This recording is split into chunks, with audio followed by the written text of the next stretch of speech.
This is Taking Back the Radio. This is a founder of the movement. We have a new episode for you, Clearing the Air. It's a follow up to the previous video addressing Deray McKesson, Black Lives Matter, a few other issues regarding the movement, regarding Ferguson's movement, which started the Black Liberation Movement. So we will, I guess, clear up some misconceptions from the previous video, some things that we've heard online. We'll also update you on the status of the movement, as well as, I guess, address each of D-Ray's allegations individually and provide more details as far as what's coming from the movement. So I guess first off, shifting gears, we're definitely going to be more positive, more fun. We're going to have a lot more music and less activism and politics going forward, briefly, and kind of have a, I guess, healing period, somewhat of a healing period for everybody that's been involved. We appreciate all of the activist community, the music community, everybody that's been focused in on this issue. We definitely want to do our part as far as fostering a fun and positive environment, regardless of the issue. So you may see us do this in the future, regardless, or I guess regarding the mood kind of the movement. So definitely want to put something positive out there and kind of help everybody heal from the first phase. So I guess following up the prior video, we want to address some of the allegations that we made. First off, D-Ray did not start the movement. That right there should tell you everything that you need to know. If you need more details on that, he did not mobilize the movement. He did not organize the movement. He did not come up with the branding, the culture. He did not create the hashtag. And he's not part of the organization or group. So, however you want to slice it, D-Ray is not part of the movement, did not start the movement, and does not represent the movement. I'm authorized to say that he is not representing our company or our movement or our brand, and a lot of people have put in a lot of work for that. So definitely think about the victims. When you see somebody addressing certain allegations online, do your research on your own. Don't just take people's word for what's going on, and try to be respectful of the people who are taking the risk. The people who are just typing online are just typing online. Be respectful of the people that are taking the risk. Second, he did not start or lead things in Ferguson. He basically ran out of town, slapped and ran out of town. He supported Black Lives Matter over Ferguson, which at the time he knew Charles Wade prior to Ferguson. So I guess a couple of months prior, we found out that he knew more than he was leading on to, excuse me, prior to Ferguson. So we may address that, more in later episodes. But if anybody wants any follow up, just leave a comment in the comment section, and we'll make sure to address that. And also, he did not start Black Lives Matter. He did not start the organization. He did not start the hashtag. Um, Black Lives Matter had received millions prior to Ferguson. There's a very good publicist who, I guess, made that information available. So that information is, I guess, available to the public. And he also misled Ferguson into supporting a conflicting business. Black Lives Matter is not just an organization, it is a business. And a lot of people in Ferguson had their own plans, and Black Lives Matter kind of sabotaged and co opted some of those. He divided an already unified movement. Everybody was unified before Black Lives Matter got there. So when Black Lives Matter got there and some of the out of town activists got together, some things were sabotaged that were established early on.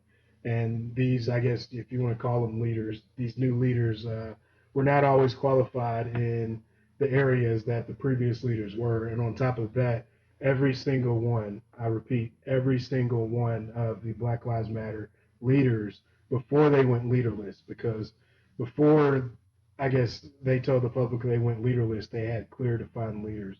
But before that, all of them were found to be corrupt. And he also sabotaged and competed against the original movement for the DNC and other conflicting interests. So when we say COINTEL, it's not just, oh, this is somebody that's just competing. This is somebody that tried to act like they were part of our movement and then sabotage things. He couldn't do it from the inside, but sabotage things from the outside once people started, I guess, associating him with the movement because he had that in his branding. and that was started 4 months prior to Ferguson. So Ferguson started a movement. They started the Black Liberation Movement. They started the protest movement. They did a lot. This is just to clarify, I guess, where some of the, I guess, branding came from, and I guess some of the slogans came from. And I guess on that note, the people in Ferguson who are allowed to use the brand, they know, and it basically came down to anybody that was supporting the grassroots and staying true to the cause. So that was kind of the dividing line for the movement. We had to have some type of process to vet everybody that was coming in. So this was kind of a way that we could do it, and that's why originally those activists jumped on Black Lives Matter because they knew that the movement was not something that they could infiltrate. As far as the allegations, we'll run through those really quick. Again, if you have any questions, leave those in the comment section. We'll address those or provide further evidence and, I guess clear up any misconceptions. The first one is stealing, misappropriating, misrepresenting. He is not part of the movement. He's not authorized to go on television and speak on behalf of the movement. And we've talked to Ferguson's leaders, and he's not, authorized to speak on behalf of them either. Lying, intentionally misleading the public, did not start the movement, was not a leader in Ferguson, was not an organizer in Ferguson, and Black Lives Matter, even the brand that he did not start, and the movement that he did not start, they were also not leading the protest movement. They weren't organizing or mobilizing, they were branding. Erasure, they intentionally erase other people's work, which is huge. First off, you don't do that. If you're going to say Black Lives Matter, first off, why are you erasing Black people's work?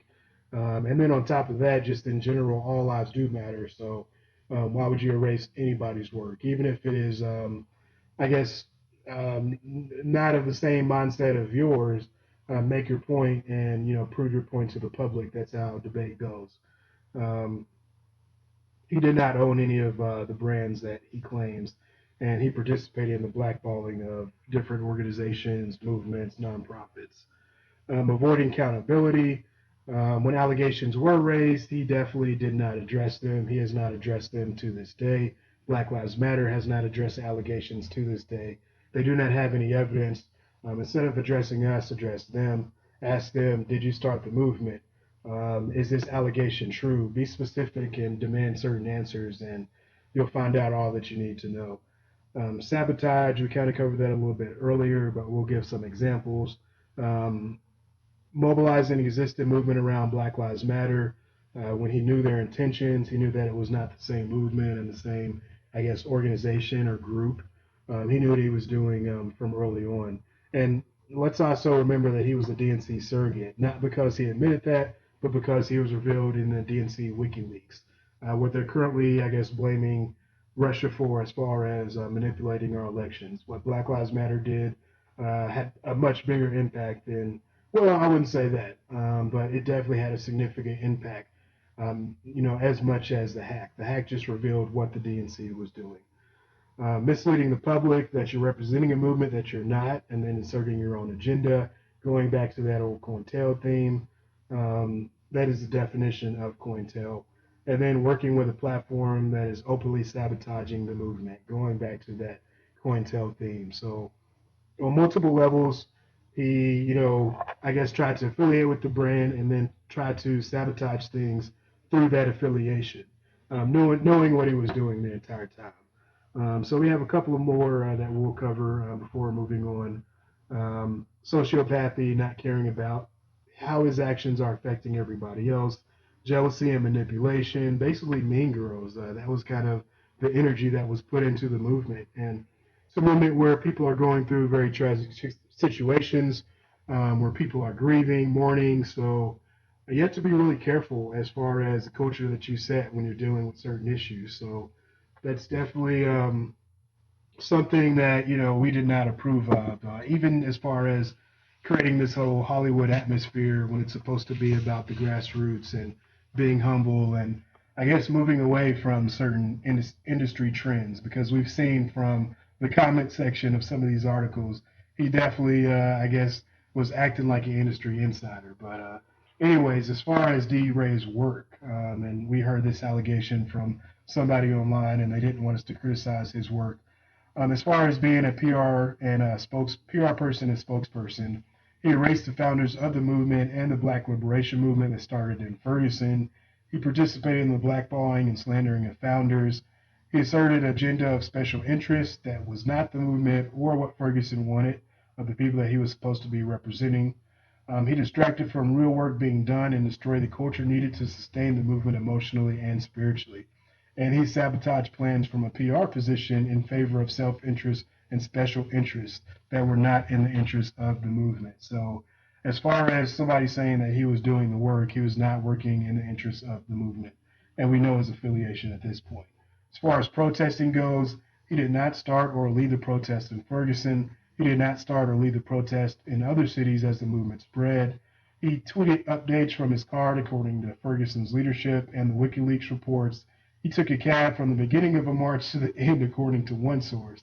And he was briefly detained once in Ferguson, but had no record as a result, as exposed in the WikiLeaks. Other leaders, just by communicating between each other, had real interference. We were pulled over, we were stopped, we were harassed. And this wasn't just one leader.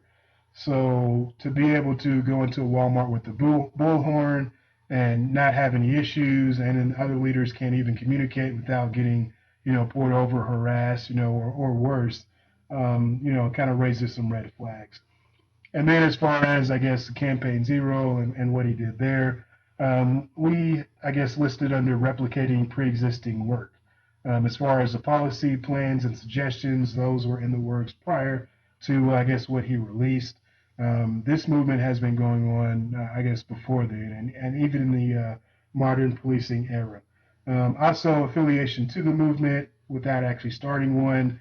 That's kind of how he got, I guess, built his entire brand. They thought he was a leader, which he was not.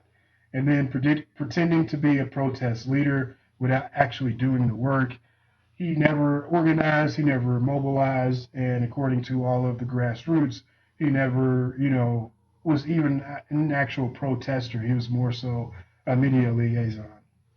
So what has D-Ray innovated besides the protest newsletter?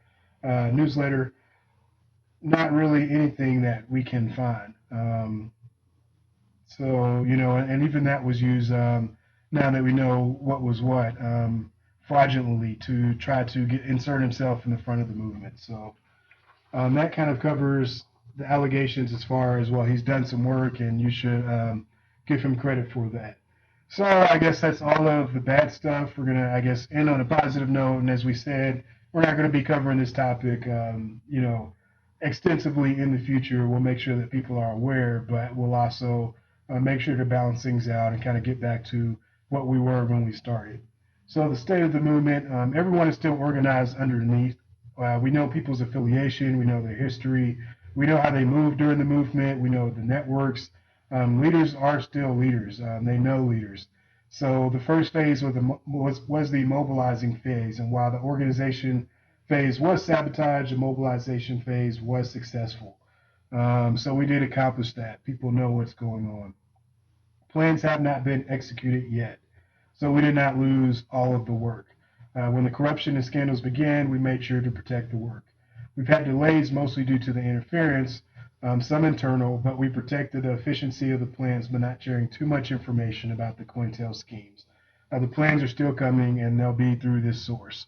So if you follow us on social media, Twitter, Instagram, Facebook, or if you just check out our website from time to time, you can definitely get updates on there as far as when we'll be launching, when certain plans will be launching, and when you can sign up for those. So definitely make sure to check back. And then the DNC did in fact sabotage the youth movement. Let me repeat that.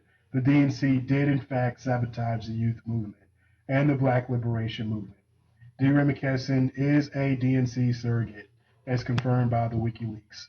He now openly works with Tom Perez, the DNC chair. When it comes to election fraud, the issue is as big as any foreign sabotage. The WikiLeaks hacks exposed internal sabotage by the DNC, as well as external sabotage when Americans were uniting. So as we reveal more about the history of the movement, more of this will make sense, and you'll be able to make the connections, and you'll kind of know why we released certain information in a certain word. So definitely appreciate you tuning in. I guess we just have a couple more announcements. All of this information is available to the public. We encourage you to research the claims and to vet your news in the future. Via our social media, we provide sources for all of our claims from various references, first-hand references. As of now, Black Lives Matter, the DNC, and most media outlets have yet to address the claims made, despite the clear and overwhelming evidence. Some of these companies have profited off of the Black Lives Matter brands directly and these issues. This information is being provided to you by a founder of the movement, not by a secondhand source. So all of this information, the source that you're getting, the information that you're getting from Ferguson is coming from firsthand sources.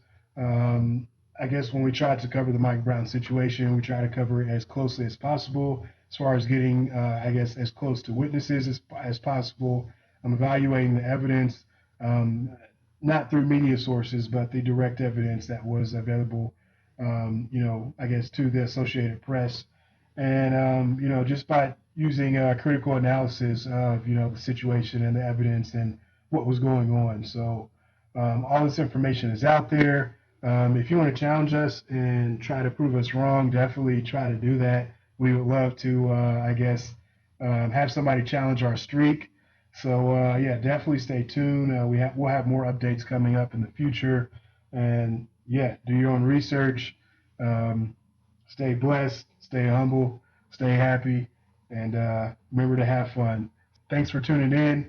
I appreciate your time, and check us out on the next episode. This is The Movement, the official one.